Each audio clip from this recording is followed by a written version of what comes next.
अस्सलाम वालेकुम, मैं हूं शाहजेब खानजादा। हुकूमत को उम्मीद थी कि ईरान और अमेरिका की डील हो जाएगी, जिससे बैनुल-अक़वामी मार्केट में तेल की कीमतें नीचे आ जाएंगी और हुकूमत फी लीटर पेट्रोल पर 30 रुपए तक का इजाफी टैक्स यानी पेट्रोलियम लेवी लगाने में कामयाब हो जाएगी और इस तरह पेट्रोल और डीजल महंगा भी नहीं होगा, महंगाई भी नहीं होगी और IMF से किए गए वादे के मुताबिक 610 अरब रुपए का पेट्रोलियम लेवी भी इकट्ठा हो जाएगा। मगर अमेरिका और ईरान के दरमियान तो मुज़ाकरात कामयाब नहीं हुए और ये भी नहीं पता कि इस हवाले से अगला इजलास कब होगा। मगर दूसरी तरफ सऊदी अरब और मुत्तहिदा अरब अमारात तेल के मामले पर आमने सामने आ गए हैं, जिससे तेल की कीमतें कम होने की बजाय बढ़ गई हैं और 2018 के बाद कल पहली दफा हुआ कि $77 फी बैरल की सतह से भी कीमतें ऊपर चली गई।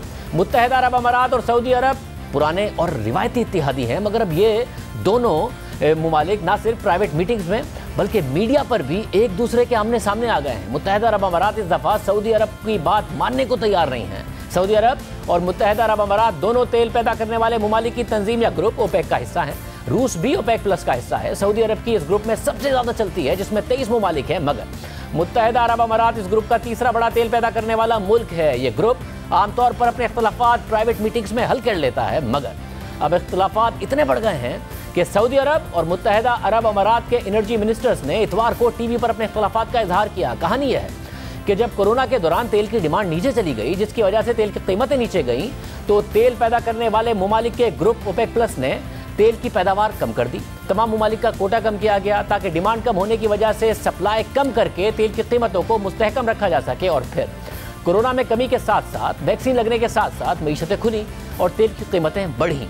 तो इन मुमालिक ने आहिस्ता आहिस्ता प्रोडक्शन बढ़ाने के लिए मीटिंग्स की। मई से जुलाई तक की सहमाई के लिए 20 लाख बैरल्स योमिया पैदावार में इजाफा किया गया। फिर अगस्त के लिए मीटिंग हुई, जिसमें कोटे की कमी को तो अगले साल तक बरकरार रखने पर इत्तफाक हुआ। साथ ही अगस्त से माहाना रोजाना 4 लाख बैरल इजाफी पैदावार पर इत्तफाक हुआ। मगर मुत्तहिदा अरब अमारात ने इससे इख्तलाफ किया, क्योंकि मुत्तहिदा अरब अमारात का कहना है कि वो अपनी तेल पैदा करने की सलाहियत में इजाफे के लिए $25 अरब सालाना खर्च कर रहा है और इसे जो 32 लाख बैरल्स रोजाना तेल पैदा करने का कोटा दिया जा रहा है, वो इससे बहुत ज्यादा तेल पैदा करने की सलाहियत रखता है। इसलिए उसका कोटा 38 लाख बैरल्स रोजाना किया जाए, क्योंकि इसके तेल के पैदा करने की 1/3 सलाहियत इस्तेमाल ही नहीं हो रही है और वो दूसरे ओपेक मुमालिक के मुकाबले में ज्यादा बड़ी कुर्बानी दे रहा है। जबकि सऊदी अरब का दावा है कि वो तो मुत्तहिदा अरब अमारात के मुकाबले में सालों से अपनी तेल पैदा करने की सलाहियत से कम तेल मार्केट में बेचता रहा है। यानी कोरोना की वजह से कीमतों को मजीद गिरने से बचाने के लिए तमाम तेल बेचने वाले मुमालिक ने कोटे के मुताबिक अपनी अपनी पैदावार कम की। अब डिमांड बढ़ गई है, कीमतें भी बढ़ गई हैं, मगर सऊदी अरब चाहता है कि अगस्त में 4 लाख बैरल्स योमिया से तेल की पैदावार बढ़ाई जाए। मगर जो पैदावार में कटौती की गई थी उसका सिलसिला जारी रखा जाए, क्योंकि कोरोना का खतरा अब भी मौजूद है और पैदावार मजीद बढ़ाने से कीमतें फिर क्रैश करने का खदशा है। मगर दूसरी तरफ दुनिया भर में वैक्सीनेशन होने, मईशतें बहाल होने और अमरीका में छुट्टियों का सीजन की वजह से तेल की डिमांड बढ़ गई है और खदशा है कि सऊदी अरब और मुत्तहिदा अरब अमारात में इत्तफाक ना हुआ तो कहीं तेल की कीमतें $90 फी बैरल की सतह तक ना चली जाएं। ऐसे में अमरीकी सदर बाइडेन की इंतजामिया ने ओपेक मुमालिक से जल्द अज जल्द किसी कॉम्प्रोमाइज पर पहुंचने पर जोर दिया है, जबकि ईरान भी इस मामले में कूद चुका है और ईरान की तरफ से ये ऑफर आई है कि वो फौरी तौर पर ज़्यादा से ज़्यादा तेल मार्केट में लाने के लिए तैयार है, मगर शर्त यह है कि अमरीका अपनी पाबंदियाँ हटाए। ईरान से पाबंदियाँ हटाने के लिए वियना में मुज़ाकरात हुए, मगर कामयाब ना हो सके और इन मुज़ाकरात का 7वां राउंड कब होगा उसका पता नहीं है। इसलिए सारी दुनिया की नज़रें 23 मुमालिक के ओपेक प्लस इत्तेहाद पर हैं कि वो अपने इख्तलाफात ख़त्म करके जल्द अज जल्द नतीजे पर पहुँचे, क्योंकि अगर कीमतें इस सतह पर रहती हैं तब भी मसाइल होंगे और अगर $90 फी बैरल तक चली गई तो और मसाइल होंगे। यानी $70 फी बैरल से ऊपर भी मसाइल हैं, मगर 90 पर बढ़ जाएंगे, क्योंकि पाकिस्तान में पहले ही दरामदार जून के महीने में $6.3 अरब पर थी। महंगाई जो पहले ही 10% के करीब है। आलमी मंडी में तेल की कीमतों में इजाफे से इन दोनों एशारियों में खतरनाक हद तक इजाफा हो जाएगा। ऊपर से हुकूमत IMF से 25 से 30 रुपए फी लीटर इजाफे का अलग वादा कर चुकी है, क्योंकि 610 अरब रुपए PDL जमा करना है, जिसके लिए इजाफा करना होगा। यानी बैनुल-अक़वामी मार्केट में कीमतें मजीद बढ़ी तो लोकल मार्केट में इजाफा वैसे ही होगा और IMF से किए गए वादे के तहत 25 से 30 रुपए फी लीटर इजाफे का प्रेशर अलग होगा, जिससे महंगाई में मजीद इजाफे का खदशा है। इसलिए हुकूमत पाकिस्तान में पेट्रोल की कीमतों का मवाजना खित्ते के दीगर मुमालिक से करके बता रही है कि पाकिस्तान में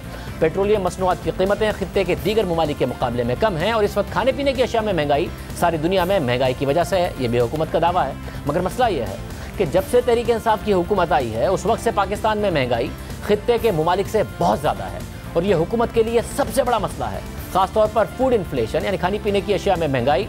हम आपके सामने खित्ते के दीगर ममालिक से खाने पीने की चीज़ों की महंगाई का मुवाजना रखते हैं। रवा साल जनवरी में जब पाकिस्तान में फूड इन्फ्लेशन 6.6% थी तो उस वक्त भारत में 1.89% और बांग्लादेश में 5.2% थी। फिर उसके बाद फरवरी में पाकिस्तान में फूड इन्फ्लेशन मजीद बढ़कर 9.3% हो गई, जबकि भारत में 3.83% और बांग्लादेश में 5.4% हो गई। फिर रवा साल मार्च में पाकिस्तान में फूड इन्फ्लेशन मजीद बढ़कर डबल डिजिट में चली गई और 11.5% हो गई, जबकि भारत में 4.94% और बांग्लादेश में 5.5% थी। फिर उसके बाद अप्रैल में पाकिस्तान में फूड इन्फ्लेशन मजीद बढ़कर 15.9% पर चली गई, जबकि भारत में मार्च के मुकाबले में फूड इन्फ्लेशन कम होकर सिर्फ 2.02% हो गई, जबकि बांग्लादेश में 5.6% थी। यानी भारत और बांग्लादेश का पाकिस्तान से फर्क बढ़ता चला गया। फिर मई में पाकिस्तान में फूड इन्फ्लेशन मजीद बढ़कर 16.2% हो गई तो भारत में 5% और बांग्लादेश में 4.9% थी। यानी पाकिस्तान में खाने पीने की अशिया की महंगाई भारत और बांग्लादेश से 3 गुना से भी ज़्यादा हो गई। और ऐसा नहीं है कि पाकिस्तान में पिछले साल महंगाई इन ममालिक से कम थी, इसलिए बेस कम होने की वजह से इस साल महंगाई ज़्यादा है। 2020 में इन ममालिक से फूड इन्फ्लेशन का मवाजना आपके सामने रखते हैं। गुज़िश्ता साल जनवरी में पाकिस्तान में रिकॉर्ड 2020 के जनवरी में 23.6% की फूड इन्फ्लेशन थी, जबकि भारत में 13.6% और बांग्लादेश में 5.1% थी। फिर फरवरी में 18.3% हो गई, जबकि भारत में फूड इन्फ्लेशन 10.81% और बांग्लादेश में 5% थी। यानी पाकिस्तान में 2020 में भी महंगाई इन दोनों ममालिक से पिछले साल में ज़्यादा ही थी। फिर आप अपने सामने स्क्रीन पर देख सकते हैं कि पूरे 2020 में कोई एक महीना ऐसा नहीं है कि जिसमें खाने पीने की अशिया में महंगाई बांग्लादेश और भारत में पाकिस्तान से ज़्यादा रही हो। तहरीक इंसाफ की हुकूमत में महंगाई अवाम के लिए सबसे बड़ा मसला रहा है। तमाम सर्वेज ये वादे कर रहे हैं कि महंगाई से अवाम शदीद परेशान है। वज़ीर आज़म खुद भी महंगाई का एतराफ़ करते हैं, उसे कंट्रोल करने का वादा भी करते हैं, दावा भी करते हैं, मगर हुकूमत के बार बार के दावों और वादों के बावजूद महंगाई ख़त्म करने में नाकामी नज़र आ रही है और उसके असरात अवाम पर नज़र आ रहे हैं।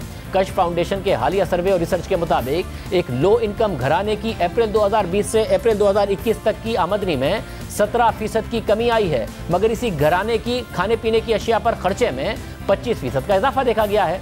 आमदनी में कमी और महंगाई में इजाफे की वजह से एक औसत कमाई वाला घर जो मार्च 2020 में अपनी कमाई का 30% खाने पीने पर खर्च करता था, वो अप्रैल 2021 में 46% सिर्फ खाने पीने पर खर्च करता है। यानी आमदनी का 46% सिर्फ खाने पीने पर निकल जाता है।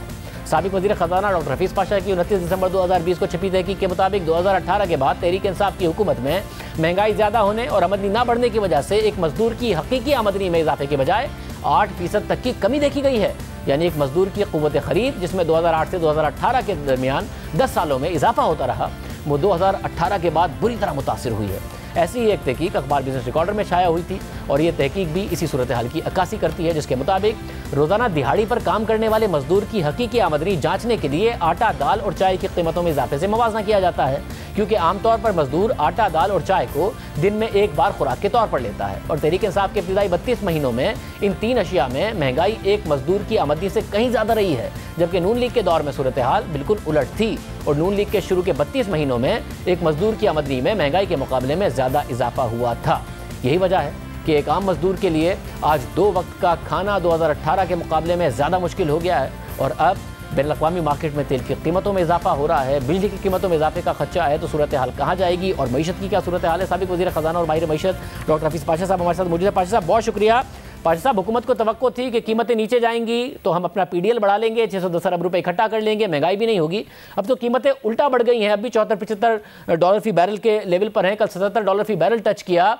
तो एक तो ये वैसे ही इजाफा करना पड़ेगा, दूसरा अगर IMF की कंडीशन मीट करनी है तो 25 से 30 रुपए और इजाफा होगा। तो ये क्या महंगाई का बहुत प्रेशर आने का खदशा है? बिस्मिल्लाहिर्रहमानिर्रहीम। जी, ये जरा परेशान कुन बात है कि ओपेक में आपस में एग्रीमेंट नहीं हुआ। देखिए, दुनिया में जब रिकवरी का प्रोसेस चल पड़ा है तो जो तेल का जो डिमांड है उसमें इजाफा हो रहा है। तो अब ओपेक को यह तय करना चाहिए था कि हम कितना अपना सप्लाई में कुछ इजाफा करें, जो कोटाज हैं उनको बढ़ाएं। उस पर बातचीत में कामयाबी नहीं हो पाई और उसके बाद आपने देखा कि फौरन आपके तेल की कीमत जो है वो $77 फी बैरल पे चली गई है। और अब सितंबर का महीना है जबकि IMF का 6ठा रिव्यू है और उसके लिए हमें ये साबित करना है कि पहले क्वार्टर में माशाल्लाह पाकिस्तान के बजट की पोजीशन अच्छी रही है और हम जिसे कहते हैं प्राइमरी सरप्लस हमने जनरेट किया है। अच्छा, उस प्राइमरी सरप्लस को जनरेट करने के लिए आपको यकीनन पेट्रोलियम लेवी में जो आपने 610 अरब रखे हैं, तकरीबन 150 अरब आपको पहले क्वार्टर में हासिल करना है। इसलिए हुकूमत के लिए बहुत बड़ा मुश्किल काम होगा ये, मगर अगर आपको सरप्लस जनरेट करना है तो सारे टैक्सेस के इजाफा जो रेवेन्यूज का टारगेट रखा है वो आपको करना ही पड़ेगा। तो लिहाजा आप ठीक कह रहे हैं कि ये बड़ी परेशान कुन सिचुएशन है और खुदा न खास्ता अफरात ज़र में कहीं और इजाफा ना होता शुरू हो जाए।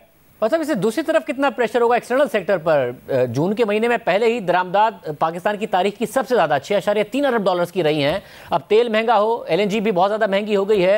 हुकूमत कहती है गंदम की बम्पर क्रॉप हुई है, मगर दरामद करने जा रहे हैं। कहते हैं कि गन्ने की दूसरी बम्पर क्रॉप हुई है, मगर दरामद करने जा रहे हैं। तो पाकिस्तान का इम्पोर्ट बिल कितना बड़ा होगा और करंट अकाउंट डेफिसिट के क्या दोबारा खतरात आपको मंडलाते नजर आ रहे हैं? जी बिल्कुल नजर आ रहे हैं। और जो 6.3 अरब डॉलर के लगभग आपकी इंपोर्ट हुई जून के महीने में, वो तारीख का सबसे बड़ा इंपोर्ट लेवल है और उससे भी ज्यादा है। जबकि 2017 में 18 में आपको याद होगा हमारा करंट अकाउंट तकरीबन 20 अरब डॉलर तक चले गया था। उस वक्त आपकी इंपोर्ट के लेवल 5.5 और 6 के बीच में थी। अब ये 6 के ऊपर जा चुका है और इसमें जो परेशान कुन बात यह है कि आपके तकरीबन हर आइटम जो मेजर आइटम है उसकी कीमतों में इजाफा होने का सिलसिला शुरू हो चुका है। सबसे नुमाया तो तेल की कीमत है और दूसरी तरफ अगर इकॉनमी में कुछ तेज रफ्तारी आती है जिसकी हम उम्मीद करते हैं तो उसके नतीजे में हमारे यहाँ ऐसा होता है कि इंपोर्ट में बड़ी तेजी से इजाफा हो जाता है और अगर आपका शरह नमू 4.8% आप हासिल करने की कोशिश करेंगे तो ये खतरा जरूर मौजूद है कि जो वॉल्यूम है दरामद की उसमें भी इजाफा होगा। तो दोनों चीजें हो सकती हैं, कीमत में इजाफा, वॉल्यूम में इजाफा। तो खतरा ये है कि ये 6 अरब डॉलर के एवरेज तक पहुंच सकता है और उसके नतीजे में आपका तिजारती खसारा जो है वो 35 अरब डॉलर से ज्यादा हो सकता है। तो ये वाकई परेशान कुन बात जरूर है। मतलब अगर इतना बड़ा खसारा होता है तो उस सूरत में जो रुपया है पहले वो प्रेशर में नज़र आ रहा है और जब रुपया प्रेशर में आता है तो पाकिस्तान में क्योंकि इंपोर्ट्स इतनी हो रही हैं तो इंपोर्टेड इन्फ्लेशन बढ़ जाती है, फिर उसका प्रेशर आ जाता है, फिर पाकिस्तान उसी साइकिल में चला जाता है। तो जो हुकूमत कहती है सस्टेनेबल ग्रोथ की तरफ हम जा रहे हैं, आपको प्रेशर्स दिख रहे हैं जो कि बहुत ज़्यादा इन्फ्लेशनरी भी हो सकते हैं आगे जाके दोबारा? मुझे इसकी भी परेशानी कुछ ज़रूर है। देखिए रुपए जो है वो आहिस्ता आहिस्ता गिर गिर के अब 159 के नीचे जा चुका है। अब उसके नतीजे में होता यह है कि आपके जो कीमतें हैं हमारे मुल्क के अंदर उनमें इजाफा होना शुरू हो जाता है। उसके ऊपर जब डॉलर की कीमतें में भी इजाफा हो रहा है तो जिसे कहते हैं ना 2 गुना डबल वैमी आप पर पड़ते हैं। मगर अब ये सोचना यह है कि आपको अपने एक्सपोर्ट्स को बढ़ाना है और अगर आप उनको बढ़ा नहीं पाए तो तिजारती खसारा बहुत बढ़ जाएगा। तो उसके लिए रुपए की कदर मुनासिब होनी चाहिए। अच्छा, मगर फिर इतने बड़े तिजारती खसारे के साथ IMF के प्रोग्राम में रहना बहुत ज़्यादा लाजमी होगा, जिसके लिए IMF की कंडीशंस मानना बड़ा लाजमी होगा। तो बड़ा खर्चा है कि फिर इन्फ्लेशनरी प्रेशर्स आ सकते हैं, हुकूमत को बिजली की कीमतें बढ़ानी पड़े, PDL के लिए कीमतें बढ़ानी पड़े।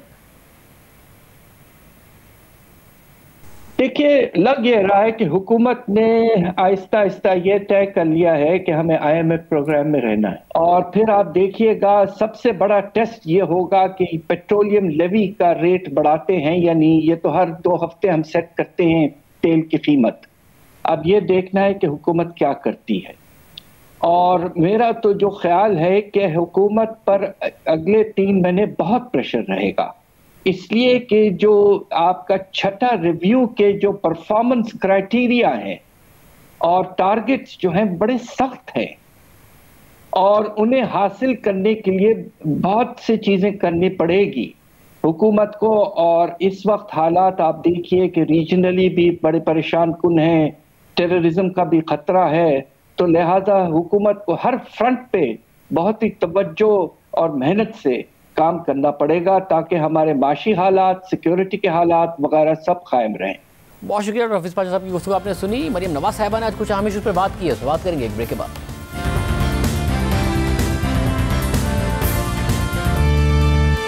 नून लीग की नायब सदर मरियम नवाज एक वक्फे के बाद दोबारा मंजर-ए-आम पर आई हैं। किसी भी डील, शहबाज शरीफ के साथ ताल्लुकात और पीडीएम के मुस्तकबिल पर बात की है। आज इस्लामाबाद हाई कोर्ट में पेशी के बाद मीडिया से बात करते हुए उन्होंने डील के सवाल पर कहा कि क्यों डील होगी और किसके साथ होगी। इतनी कुर्बानियां देने के बाद क्या हम पागल हैं कि उनके साथ डील कर लेंगे जिनके खिलाफ जिद्दोजहद की है। आप लोग हर बात में डील निकाल के ले आते हैं, तो ये तो मेरा ख्याल है नामुनासिब सवाल है। क्यों डील होगी भाई और किसके साथ होगी? इतनी सारी कुर्बानियां देने के बाद, इतनी जिद्दोजहद करने के बाद क्या हम पागल हैं कि किसी दिन खड़े होकर डील कर लेंगे उन्हीं लोगों के साथ जिनके खिलाफ हमारी जिद्दोजहद है। शहबाज शरीफ से मुतालिक सवाल हुआ तो मरियम नवाज ने कहा कि जहां शहबाज शरीफ होते हैं वहां हमारी जरूरत नहीं होती। मुझे आज़ाद कश्मीर इलेक्शन की जिम्मेदारी दी गई है। पीडीएम के सवात के जलसे के बारे में सवाल किया, इसमें मेरी नुमाइंदगी भी और पूरी पीएमएलएन की नुमाइंदगी हमारे प्रेसिडेंट जनाब शहबाज शरीफ साहब ने की, और जहां वो प्रेजेंट होते हैं वहां हमारी ज़रूरत नहीं होती। नवाज शरीफ साहब ने, शहबाज शरीफ साहब ने मुझे एजेके के कैंपेन की जिम्मेदारी दी है और मैं उसकी प्रेपरेशन कर रही थी, तो हमारी नुमाइंदगी उस जलसे में भरपूर शहबाज शरीफ साहब ने की है। मौलाना फजल रहमान फिर हुकूमत के जाने की तारीखें दे रहे हैं, मगर जब मरियम नवाज से सवाल हुआ तो उन्होंने कोई तारीख देने से गुरेज किया। बस इतना कहा कि अब ये हुकूमत जाएगी तो दोबारा नहीं आएगी। अल्लाह ताला को पता है, लेकिन इंशाअल्लाह ताला ये हुकूमत जब जाएगी दोबारा नहीं आएगी।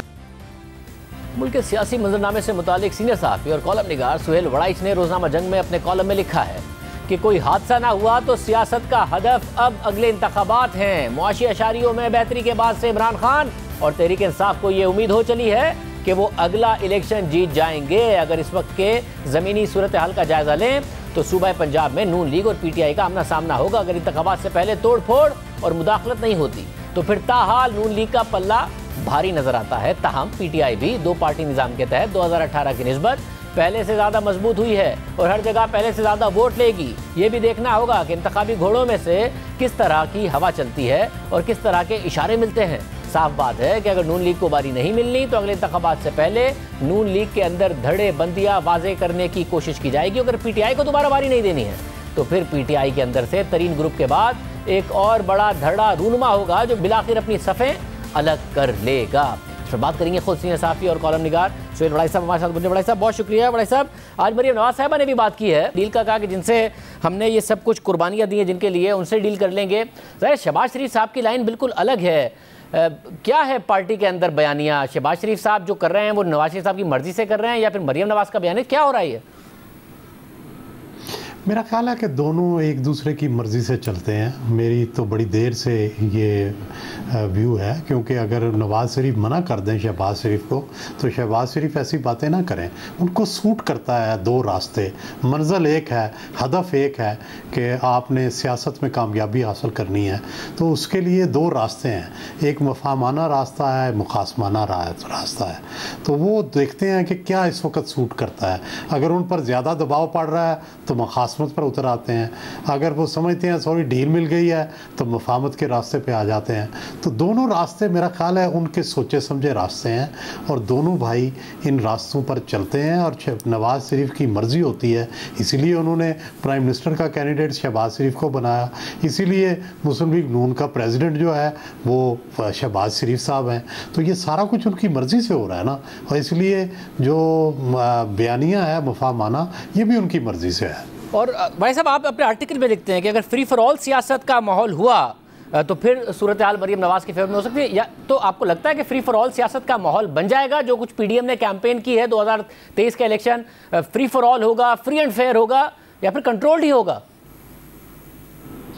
देखिए, इस वक्त तक तो ऐसे लगता है कि अब शायद फ्री फॉर ऑल इलेक्शन जो है वो दूर दूर तक नहीं होंगे, लेकिन सोचना तो चाहिए ना कि काश फ्री फॉर ऑल इलेक्शन हो, और कभी कभी हो जाते हैं, जैसे 88 का हो गया, 97 का हो गया, कुछ कुछ इलेक्शन ऐसे हुए हैं जिस वक्त फ़ौजी क़यादत और जो मुल्क की क़यादत होती है वो सोचती है कि नहीं फेयर एंड फ्री इलेक्शन होने चाहिए। तो ऐसी सूरत हाल में ज़ाहिर है फिर मुस्लिम लीग नून को बहुत बड़ा एडवांटेज मिल जाएगा।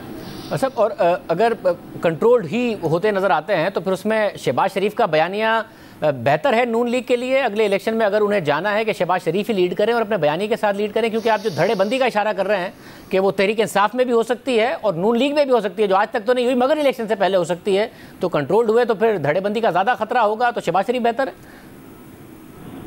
ये दुरुस्त है कि अगर तो कंट्रोल्ड इलेक्शन होने हैं तो फिर तो उम्मीदवार भी शहबाज शरीफ होंगे वज़ीर आज़म के, और वही सियासत करेंगे। और अगर कोई सियासत के अंदर तब्दीली आई, थोड़ी फ्रीडम मिली, थोड़ी न्यूट्रल हालात हुए, तो शायद फिर मियाँ साहब जो हैं वो दूसरा जो वार है वो करें, जिसमें मुखासमाना सियासत होगी, जारहाना रवैया होगा, मरियम को आगे लाएंगे, फिर शायद कुछ ऐसी गेम करेंगे। भाई साहब, ये जो एक इनकॉम्पिटेंट गवर्नमेंट का बयानिया था अपोजिशन का, आपके ख्याल में उसमें कम से कम वजन कम हुआ है कि जो हुकूमत की हालिया कारकर्दगी है उसके जो नंबर सामने आए हैं उसके बाद, या वो बयानिया अभी तक अगर अपोजिशन सड़कों पर रहती है तो उसमें दम होगा?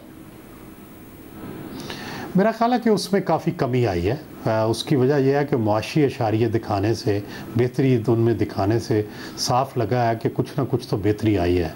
हाँ, ये अलग बात है कि गवर्नेंस के इशू उसी तरह हैं, पंजाब के इशूज़ उसी तरह हैं, KPK के इश्यूज़ उसी तरह हैं, तो बहुत सारे अनरिजॉल्व अनसॉल्व क्वेश्चन हैं जिन पर सवाल तो उठ सकता है।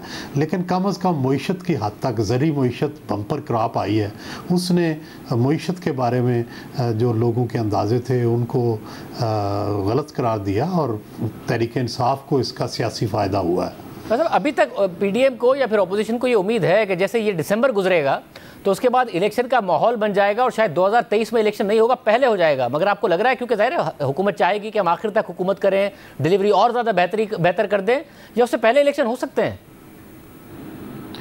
देखिए, ये तो अब एक साल पहले इलेक्शन होना तो कोई इतना अजूबे की बात भी नहीं होती, इतनी हैरतनाक बात होती, लेकिन ज़ाहिर है PTI चाहेगी कि वो अपने 5 साल पूरे करे और आखिरी दिन तक हुकूमत करे। और हमारी पिछली जो हुकूमतें हैं उनका अगर हम देखें क्रोनोलॉजी तो तकरीबन सारी हुकूमतों को 5 साल पूरे कराए गए हैं, तो मेरा ख्याल है कि इसको भी उधर ही ले जाया जा रहा है। हाँ, एक चीज़ सिर्फ हो सकती है शाहजेब साहब, कोई इवेंट्स हो जाएँ, इवेंट्स पे फिर कंट्रोल नहीं होता, कुछ ऐसा इवेंट हो जाए जिसमें एस्टेब्लिशमेंट और इमरान खान में क्रैक्स आ जाएं, जिसमें कोई मुल्क को कोई दरपेश सूरत हाल ऐसी हो जाए, अफ़गानिस्तान की वजह से कुछ ऐसा हो जाए, तो उसकी वजह से डेफिनेटली जो है वो फिर हालात में तब्दीली आ सकती है, वगरना स्मूथली तो 5 साल मेरा ख्याल हुकूमत पूरी करेगी। और भाई साहब, जो जहाँ बात होती है कि जी ऑपोजिशन का एक बयानिया था कि इस हुकूमत में सलाहियत नहीं है, वो अगर कमज़ोर हुआ है तो इस हुकूमत का बयानिया था जिससे तहरीक इंसाफ हुकूमत में आई कि जी करप्शन ने लूट खाया है मुल्क को और ये लोग बड़े करप्ट थे। अब कुछ साबित तो अभी तक नहीं हुआ, सब जमानत पर रिहा भी हो गए, मगर वज़ीर आज़म फिर दोहरा रहे हैं करप्शन के बयानिए को, फिर हुकूमत दोहरा रही है। आपके ख्याल में अगले इलेक्शन में भी उसमें वजन होगा? नहीं, मेरा नहीं ख्याल कि करप्शन के बयानिए में अब दमखम रह गया है। हुकूमत का अब ये बयानिया कि भाई वो भी कुछ ना कुछ कर रहे हैं, मेरा ख्याल है इसमें दम है। और डेफिनेटली ये जब उन्होंने लीड ली है, इस बारे में प्रेस कॉन्फ्रेंसेस की हैं, ज़री मईशत की बात की है, इकानमी की बात की है, इसको लोगों ने गौर से सुना है। मेरा नहीं ख्याल कि अब करप्शन वाले मामले को लोग गौर से सुनते हैं। ये ढोल पीटते पीटते इतना पुराना हो चुका है इसका साज कि मेरा नहीं ख्याल कि अब लोगों की इसमें दिलचस्पी है। बहुत शुक्रिया सर, भाई साहब हमारे साथ मौजूद थे। प्रोग्राम में ब्रेक शामिल करते हैं, एक और हम पर बात करेंगे।